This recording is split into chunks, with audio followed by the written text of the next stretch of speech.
Bismillahirrahmanirrahim, dear viewers, Assalamu alaikum. I am your host Faisal Raza Khan and you are watching Foresight. Viewers, in 1922, Hindutva ideology and later on in 1925, extremist Rashtriya Swayam Sangh was formed. It was to wipe out other religious beliefs and their followers to carve a Hindu state.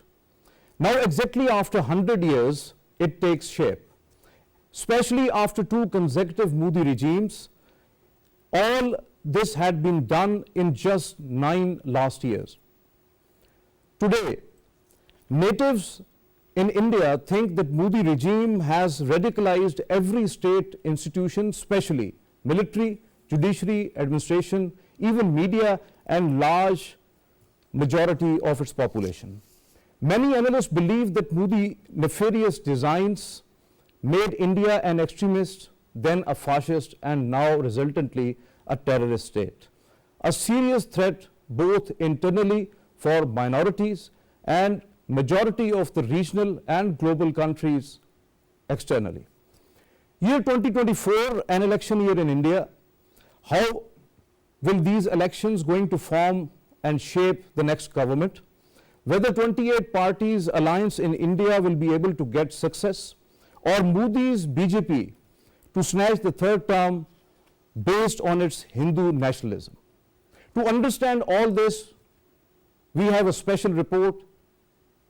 First go through this and then we will start our discussion. Indian Lok Sabha polls are coming nearer. Indian Prime Minister Narendra Modi and his biased party BJP are gaining momentum in their dirty games to accuse Pakistan through their false flag operations to achieve their political triumph. Only this year, 3 attempts were exposed. On the other hand, voices within India are being raised against Modi and his policies. On social media, the Indian citizens are seen asking Election Commission to listen to their voices. 9 साल हो गया, 18 करोड़ रोजगार देने चाहिए थे, रोजगार दिए तो नहीं, जो रोजगार लगा लिए। 100 स्मार्ट सिटी बनाएंगे, एक भी स्मार्ट सिटी का नाम बताइए। बुलेट ट्रेन लाएंगे, कहाँ बुलेट ट्रेन? इतनी सारी योजनाएं बनाने का काम किया, कोई योजना चल रही है? जो मोदी जी कहते हैं वो कभी नहीं करते और जो नहीं कहते वो करते हैं। In the previous elections, Modi got success due to anti-Pakistan agenda, extremist ideology of Hindutva, and merging of disputed and illegally occupied Jammu and Kashmir into India. Not only this, but India is also involved in cross-border terrorism, murdering of Sikh leaders in UK and Canada, and its planning to assassinate another Sikh leader in US through its intelligence agencies were also exposed. The exposure of its nefarious designs and ugly face in front of the world also damaged its diplomatic relations with the countries. India has not been able to show its face to the whole world after suffering massive diplomatic embarrassment in Canada, Qatar, England, and the world. According to security analysts, the Modi regime has resorted to extreme dirty tactics against Pakistan only to seek political gains and jingoism within India. As expected, the Indian Army used the false flag operation just to convert the attention of its public and also to gain global sympathy in the name of so-called terrorism victim. You have just gone through the special report and how this, especially the Hindu nationalism, is now on rise, and along with that, when the next elections are going to be held in India, how it's going to shape in India particularly. To discuss all this, we have in our studios Dr. Wasim, he is an international relations expert, Saira Ijaz, she is the analyst, most welcome to you both, and online joining Brigadier retired Hamid Rashid Malik, he is the expert in international relations, most welcome to you sir as well. So my first question to Dr. Wasim, to you, do you think that India is shifted from inclusivism to exclusivism, from de jure secularism to de facto Hinduism? Faisal, today India is very different. Its vision, the founding fathers like Mahatma Gandhi and Jawaharlal Nehru, they envisioned a secular India. Indian constitution even today states it is a secular India. But unfortunately, in last about 20 years, we have seen a huge transition in Indian society. Today, Indian society stands fractured internally with serious consequences domestically as well as regionally as well as globally. What we have seen that Indian society has been divided on religious extremism, which was unthinkable back in 1947, but in last about, especially in last 10 years, we have seen Hindutva ideology has gained prominence, and people have gone so extremist that they do not give space to any other minority. And what we have seen, that Indian Citizenship Act has actually solidified the Hindutva stance, whereby all the minorities and especially the Muslims, they have been excluded from any respectable space in the Indian society. And what we have seen, that previously there was a north-south divide because of the rich and poor, but now several fault lines have been created, and I think the worst of which is actually Indian society divided on the religious lines, and religiously also so divided that they have gone to the extremist tendencies and violence, which has actually fractured the fabrics of Indian society. So, as Dr. Sahab has said, that do you think, Saira, that this Savarkar Bharat ideology is getting space, and the Indian Gandhian ideology is diminishing from India? In my view, I think it's a very planned and organized agenda of BJP of, you know, making and revolving the entire political landscape of India around the Hindutva, that is Hinduness.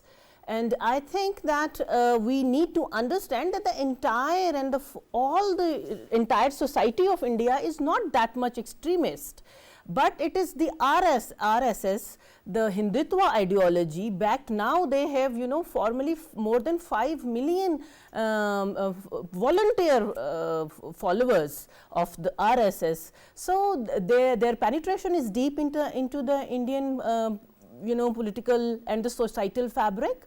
And again, the, you know, interpretation of draconian laws like Public Safety Act, Unlawful Activities Act 1962, all these are now being used by the BJP government to, you know, maneuver the things according to their own political agendas, to their own extremist ideology, which is very worrisome. So this is totally against the secular democratic values, which because it's written in their constitution, which is based on secular democracy, and it is totally against it. And we are seeing the results of it as well, like internationally, be it US, be it Canada, be it the other Western powers. We are not talking about ourselves, or the South Asian neighboring countries who are bearing the brunt of all this extremism and this hyper you know, racist approach.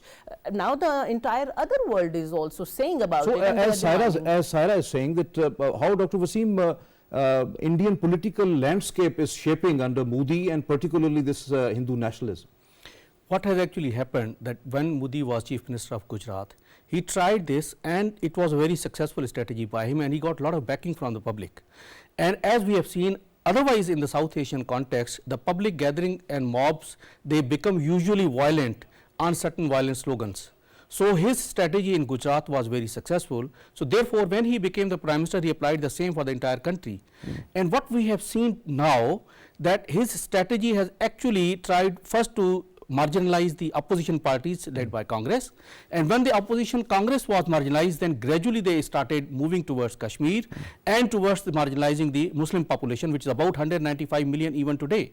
So therefore, what has happened, that today Prime Minister Modi is at the driving seat because of his Hindutva ideology. It has given a lot of strength to him and a lot of political backing and a lot of vote bank. So therefore, his strategy as a Prime Minister internally, domestically, has also been very successful. So therefore, it is certainly going to make a huge impact even in the upcoming elections.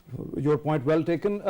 Brigadier Retired Hamid, when we are talking about the Hindu nationalism, do you think that this Hindu nationalism be solely attributed to the electoral strategies, or does it represent a broad societal shift in India's identity and political ethos particularly?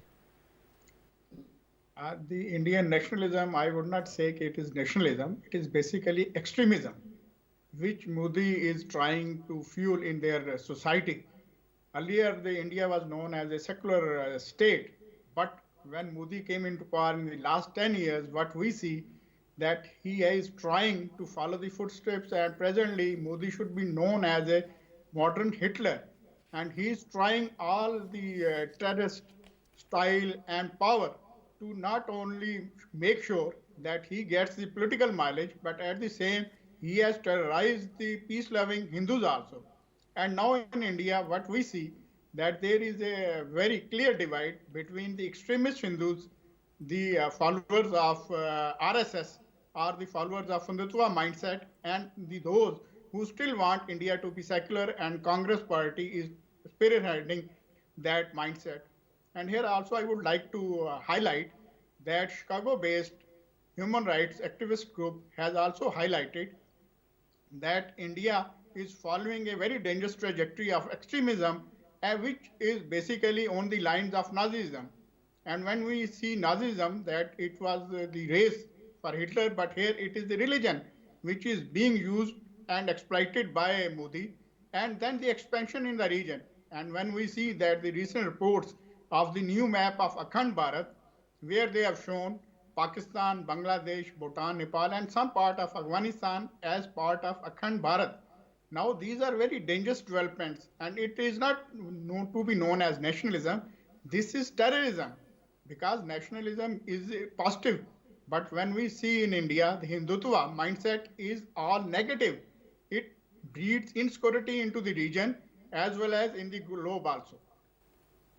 So, Brigadier Hamid, do you think that India is going through an identity crisis, and these upcoming polls are going to provide some sort of competing grounds for that, where extremist Hindu nationalism would be the center of debate? I would not say it is identity crisis. This is the dirty mindset of the Hindus. And what we know from the history, that Hindus has all been extremists. They were never for the giving equal rights to all the citizens. And that is the same mindset which is now being unleashed by Modi.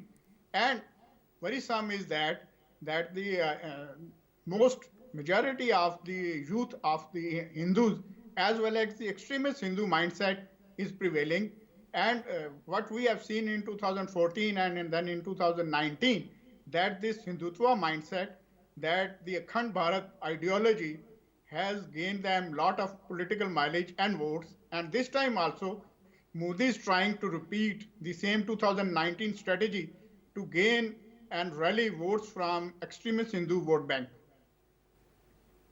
Your point well taken. Dr. Wasim, when we are talking about Indian politics during Modi regime, do you think that Indian politics is hijacked by the extremist ideologies and extremists themselves? I think there is absolutely no doubt in it. But what we have seen in last about 10 years, there have been populist slogans and populist regimes. And Prime Minister Modi's regime has also been one of those populist regimes. While he cashed on to his anti-Muslim sentiments to begin with, which has gradually now encroached to an extent that it has become anti-minority. The slogans of like the unity in diversity as enshrined in the Indian Constitution is no more there. Rising India and shining India may be there only in the papers, maybe somewhere. But what we have seen on ground, there has been actually a lot of anti-minority violence by RSS elements. But unfortunately, at the government level, what they have done, they have tried to arm the civilians to fight against the minorities and especially the Muslims. This is a very dangerous trend, which this has never happened before in Indian history. So, while the unity in diversity could have kept the country together, now since the fault lines have emerged to an extent that it is divided on the religious lines, probably now the biggest challenge for India would be how to keep the country together.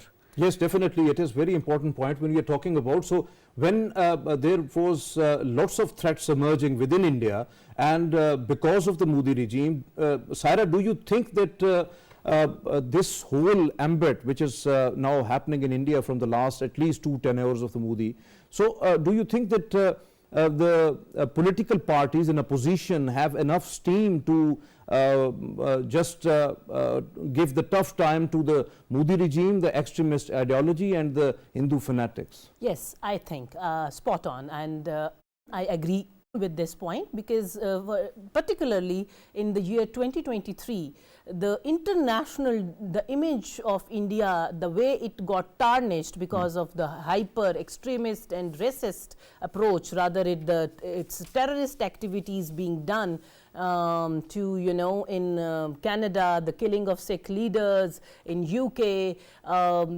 So I think this will give a lots of leverage and political space to the opposition parties who are secular in their approach, and I believe that people will understand that using religion, tool of religion for their political leverage will not be of any help. It will ultimately see other examples. Wherever there is religious extremism, that country suffers, because entire nation is not religiously extremist. So in India, there is a pretty Congress has its own base, and they are the forefathers of the constitution writing and everything. So I think yes, in the coming elections, BJP will face lots of tough time. And people are understanding this thing, though they are using different tools now. I was reading a report in which that now the as per the recent report, now that the consecration of the Ram Mandir in Ayodhya is being used as a new election campaign or a theme. Modi has officially in one of the gatherings. Definitely, these are the tools which the Modi regime is using from the last many and now for years, the 2024 elections, they are going to that हमारा मंदिर वहीं बनेगा जहां उसकी जगह थी. ये उनका slogan. It's their slogan. So they have already set the tone of the coming elections campaign.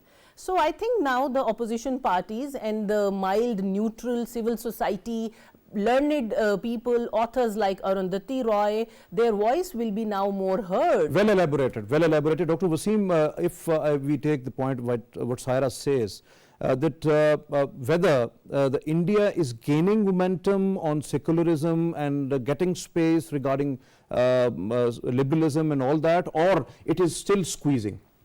I have a slightly different view from Sara because of two reasons.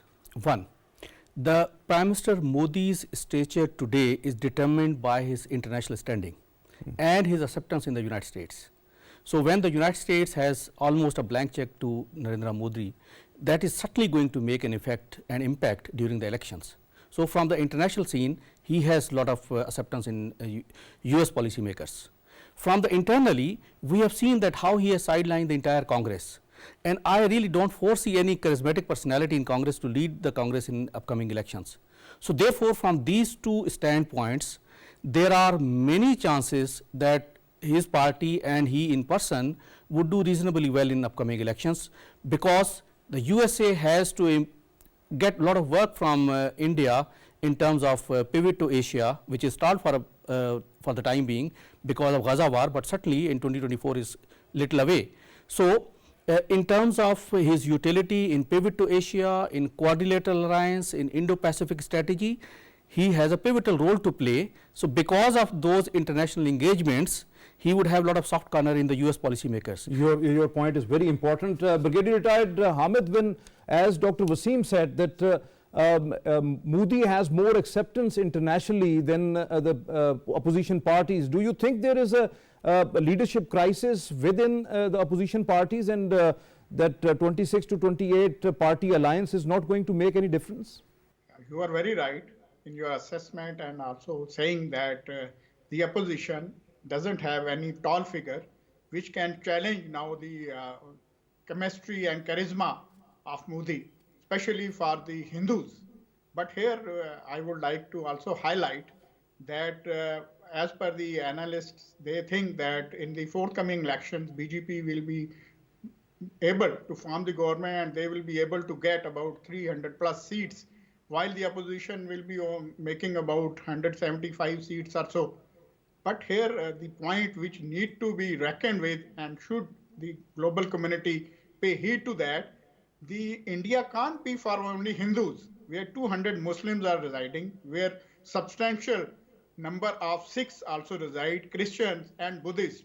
So in a country which was carved to be secular by their earlier leaders like Gandhi and Jawaharlal Nehru, Modi has now projected a very different country. And it is rightly said, it is a burning India, not shining India. And it also breeds, I think, instability. And as we say, the stature of Modi, it is not actually the Modi, it is the Indian government. And the present strategies and policies by the Modi suits the global, I think, divide also.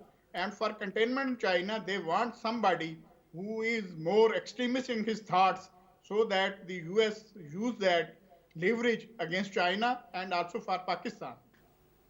So, Brigadier Hamid, when we are talking about minorities in India, especially the Muslims, they are marginalized in every aspect, whether it's economy, whether it's education, whether it's businesses. So, what about politics? I think first of all, we should thank our founding father, Qaid-e-Azam Muhammad Ali Jinnah, who had the vision, and also Allama Iqbal, and as per the two-nation theory, now all the policies and tyrant acts being implemented by Modi are a clear evidence to all of us that they never are going to give any respectable life to minorities and Muslims especially. And what we see, that Muslims, they are being exploited, subjugated, and they are not getting equal rights as per their percentage of population in India. And they are, because of the class composition of the Hindu mentality, they are subjected to worst kind of social, I think, victimization in India. Your point well taken, Dr. Wasim. As Brigadier Hamid also said, that Muslims in India, they are marginalized in every aspect. And what about next elections? Because Muslims have a considerable vote when we are talking about whether that vote goes to the opposition, or a considerable amount would also be supporting Modi. Today India's population is slightly above 1.4 billion, out of which Muslim population is around 195 million. So, less than 20% of the total Indian population. So, within that, yes, they have the right to go and vote, and let us say even the 50% go and vote, I am sure from the heart of heart they should not be voting to the BJP, which has actually tried to unleash a lot of sorrows and grief for them. But even if they vote to the Congress, do you think that even 100 million people, if they go and vote, Congress would be in a position to win, or the opposition would be in a position to win? I do not think so. So, where the 80% population or bulk of it would vote, certainly that would win.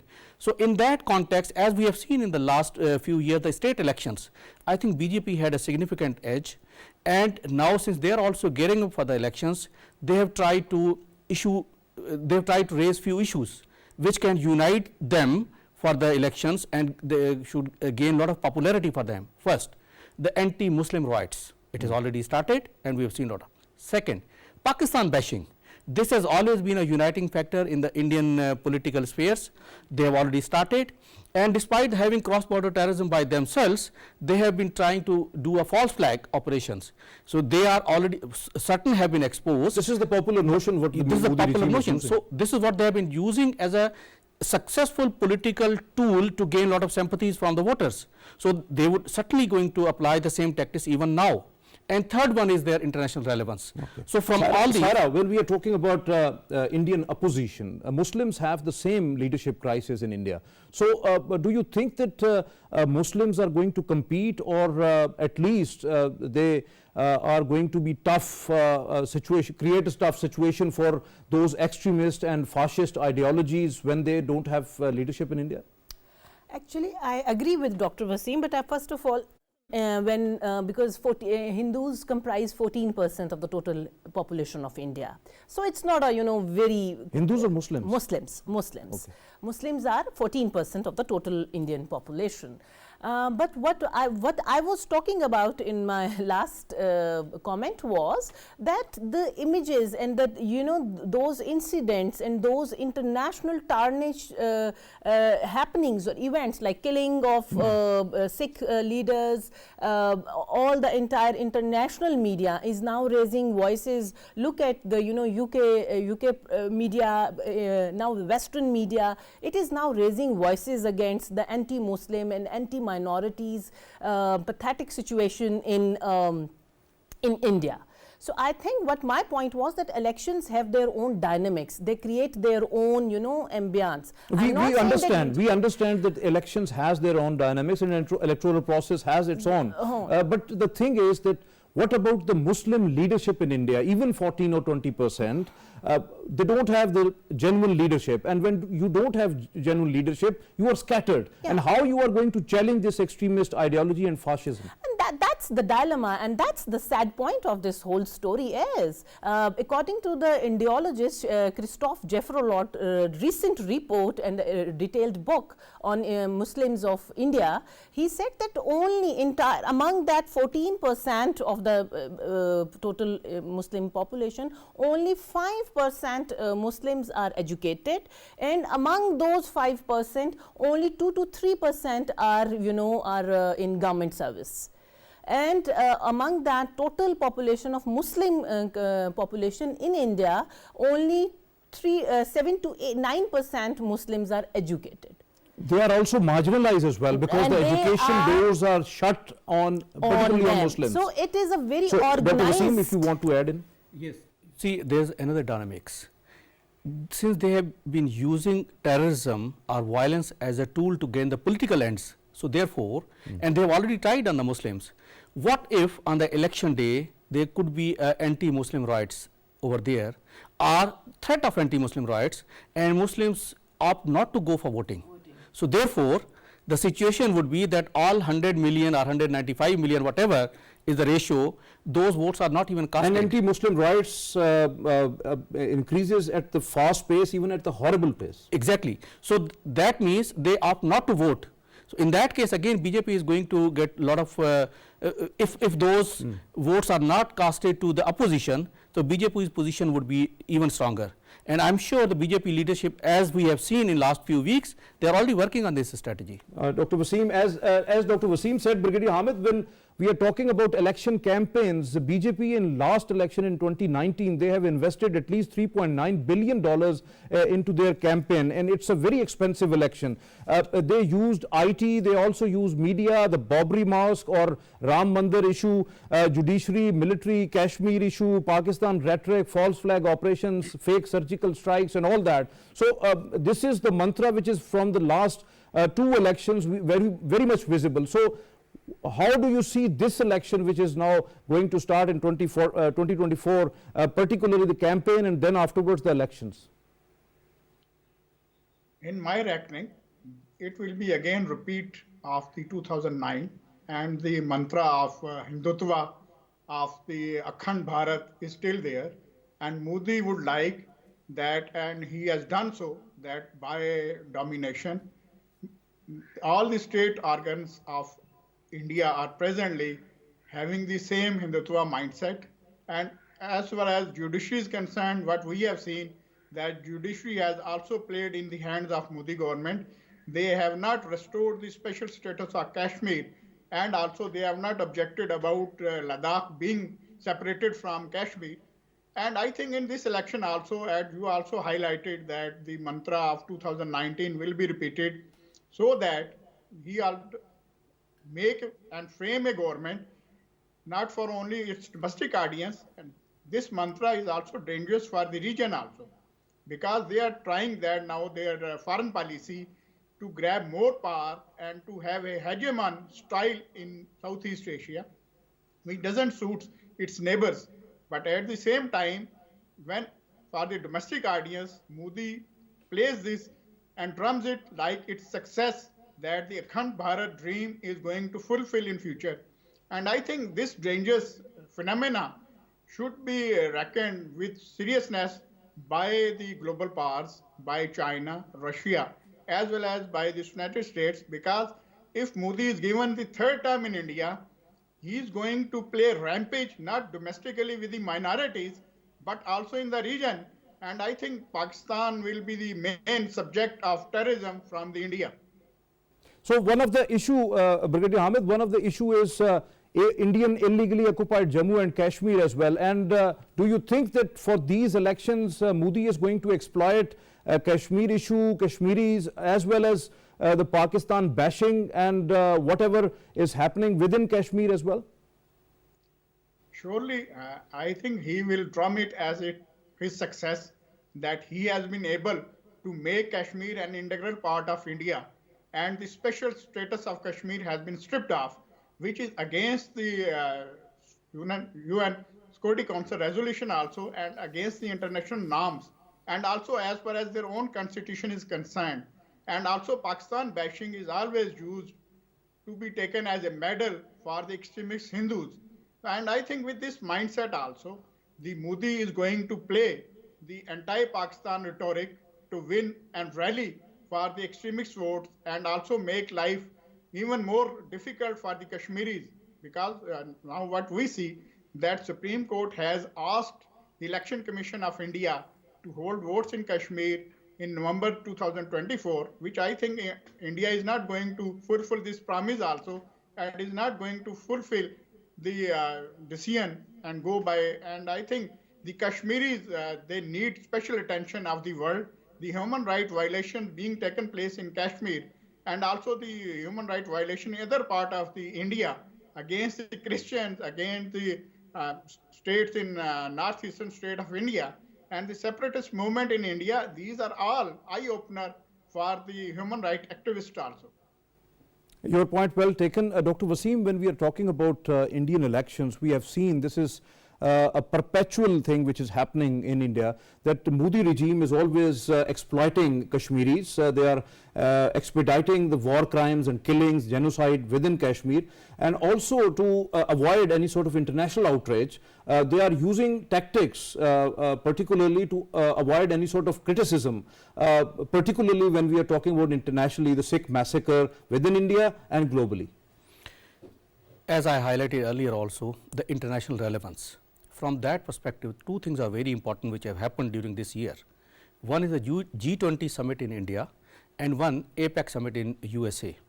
In both cases, the Indian media has tried to portray the leadership of Prime Minister Modi as one sole surviving for the India, which has taken India from some nowhere to the highest global position. And as it has been predicted by even the global researchers, that India's population is about to become #1 in the world, and India is going to become #3 economy just in a matter of years, and all has been attributed to the personality of Narendra Modi. So in that context, his position from the global perspective has been elevated, despite that he has done a lot of atrocities in Kashmir. So this is the challenge. However, its perception management is being effectively done by the Indian media as well as the international media. What lies on us that we must continue to highlight Indian atrocities and Indian violation of human rights, as well as what India has done for minorities and what is the condition of minorities inside India. So that is our responsibility, and we must continue to highlight, so that the false image of Indian leadership and the false image of Narendra Modi's leadership and his statecraft should be at least exposed. And if we can do it through a proper strategy prior to elections, certainly then it will have some impact during the elections. So, Sarah, do you think that India is going towards the close end, or this fake identity or this fake regime, whatever is going on in India, is going to survive for next few years? Just now we have to look at the certain points as well, that only in 2014 the India in the last 9 years India ranked from 27th to 53rd on democracy, global democracy rank. So these are the negative trends, and in the last year only, in 2023, in this year, still there are 2-3 days are left, the rate has gone to 9 levels down. So I think that there is uptake on hate speech, online hate speech. So these are all things which are now being highlighted by the the sufferers like us, and by the international and the sane voices within the India as well. As I mentioned earlier, there are many secular and the neutral, positive people within the India as well, who are now raising their voice. But yes, there are other certain dynamics, certain political issues, but again India's clash with China is a very much very tricky, and a very systematically they are engaging with China, which can be disrupt any time. Your point well taken. Dr. Wasim, if you want to respond, because this containment of China policy leads towards that just to make India a giant within the region, and the Western powers are doing so. It is the part of Quad, it is the part of every defense and strategic aspect. So how do you see it? India, because of geography, which is actually co-located Indian Ocean as well as the Pacific Ocean. So, from the US policy perspective, and as they had changed their national security strategy back in 2017, where they have actually enshrined a special status for the India for a greater role in the Indo-Pacific region, and India has willingly embraced that role and its position in that region. But however, we must know that India is following Chanakya and Kotalia. It's not going to be, because it has long history of non-alignment, declared non-alignment, despite the fact that it was aligned with the Soviet Union. But when the Soviet Union collapsed back in 1991, next day they were the strategic partner of the United States. So, their statecraft is actually commendable, there is no doubt. So, they have, while they have been part of all the US led alliances against containment of China, they have had they still have a very good relationship with China on account of trade. So, it is a US $100 billion trade between China and India even today. So, therefore, they have kept all the channels of communication open. They are not making any hostile position or hostile comments. However, they are drawing maximum benefit from the United States led coalition, and they are also drawing maximum benefit from the China. So, therefore, your point well taken. Brigadier Retired Hamid, when we are talking about particularly the Indian politics, do you think that the Modi regime is going to exploit its international global stature, particularly the economy where right now they stands? Surely this is one of their victory, and this is one of their achievement which they will trump out to their public, because what we have seen in the past also, the economic development taken place in Gujarat enabled Modi to get landslide victory in the Lok Sabha, that is their lower house of parliament, in 2014. And I think here also I would like to say that as far as the global image of Modi is concerned, it is more attributed to the diaspora of the Indians in the different countries, and especially very huge segment of that diaspora is the extremist Hindus, which they think, especially that segment thinks that Modi is going very rightly for a Khand Bharat, and that diaspora has quite an influence on their governments and also on the media, and that is why a false image, or what we can say a ballooned image of Modi, has been created internationally and globally. But at the same time, strategic interest of the, I think, global north has also pushed them to support India or their policies and ignore the irresponsible and tyrant acts of Modi government. Thank you very much. Your point well taken. Dr. Wasim, when we are talking about the political economy of India, most of the economic giants are at the side of Modi. So, how do you see these elections which are coming? yes, this is the biggest advantage which the Modi government has. They have always tried to get the international investors with them. They have always tried to get the individual investors with them. So, from the international perspective, a lot of investment has come in. That is why Indian overall political economy has risen to a level where it is about to become number 3rd economy of the world. It is just a matter of few years. So, this is a positive aspect with Modi regime, and this has been enabled because of Modi's statecraft and its engagement with the United States and the European countries, as well as also the East Asian countries. Thank you very much, Dr. Wasim, for being with us here in the studios. Thank you very much, Saira Ejaz, for your valuable comments.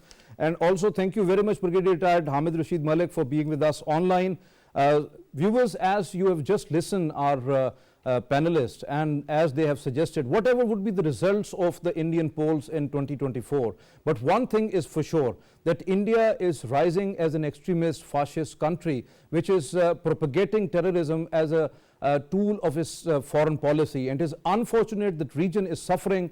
Indians are also suffering, particularly the minorities and the Muslims, and the curbs are going to be more tightened in coming days and months and years ahead. And also the region is going to suffer, particularly the Kashmir issue is going to be a burning one in future as well. And there are lots of fears from the international community as well, that India is going to escalate in the form of any sort of false flag operation, or might be some sort of fake surgical strikes, and India utilize everything within its reach, particularly the Modi regime, as it is doing globally regarding the Sikh killings and across the globe, the global terrorism particularly. This is all from today's Foresight. It's time to sign off. Allah Hafiz.